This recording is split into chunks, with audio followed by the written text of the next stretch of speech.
কি রে, আগে বলিসনি তো আমায় ভালোবাসিস? কি করে বলি বলতো? যখনই বলবো বলে ভেবেছি তখনই তুই কোনো না কোনো মেয়ের ছবি দেখিয়ে ভালো লাগে বলেছিস, আর আমি চুপ করে গেছি। আরে তাদের উপর তো একটা ইনফ্যাচুয়েশন ছিল, সেটা যখন বুঝেছি তখন তাদের চেয়ে নিজেকে সবচেয়ে বেশি খারাপ লেগেছে। যাদের জন্য এত কিছু করেছি, এত সময় দিয়েছি, আর তারাই কিনা আমায়। আর তাদের জন্য সারা রাত মদের নেশায় ডুবে থাকা, আর আজকে হাসপাতালের এই বেডে শুয়ে থাকা তুই, আর তোকে দেখতে আসা আমি। নিজের এত বড় ক্ষতি কি করে করতে পারলি বলতো?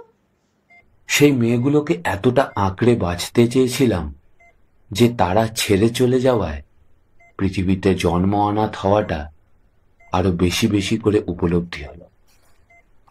আর এটা আমার খুব বড় রকমের ভুল ছিল। কোনটা? আমার ভালোবাসার উপলব্ধি দেরিতে হওয়া, নাকি কিছু আজকালকার সকল ভালো মেয়েদের জন্য মদের নেশায় আসক্ত হয়ে পড়া? তার কথার কোনো জবাব না দিয়ে রোহিত আলতো করে জড়িয়ে ধরে রিয়াকে। আগে বলিসনি কেন আমাকে?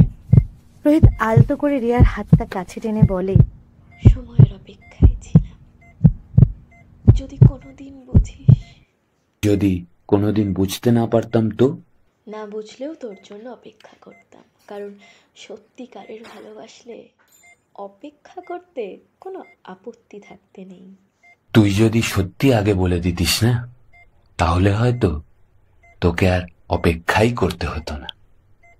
কথাগুলো বলার পর দুজনেরই ঠোঁটের কোণায় জেগে উঠলো হালকা একটা হাসি, আর চোখটা বোধহয় একটু চিকচিকি করে গেল।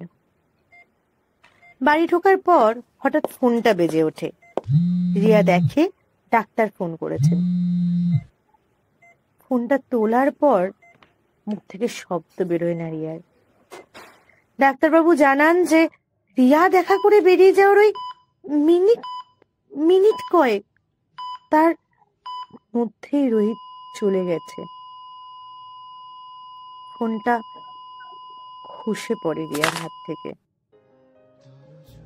আস্তে আস্তে জানলার কাছে গিয়ে আকাশের দিকে তাকায়,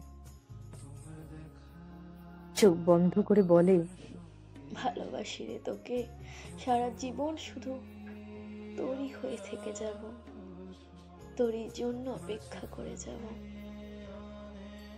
কথা দিলাম আমি থেকে যাব।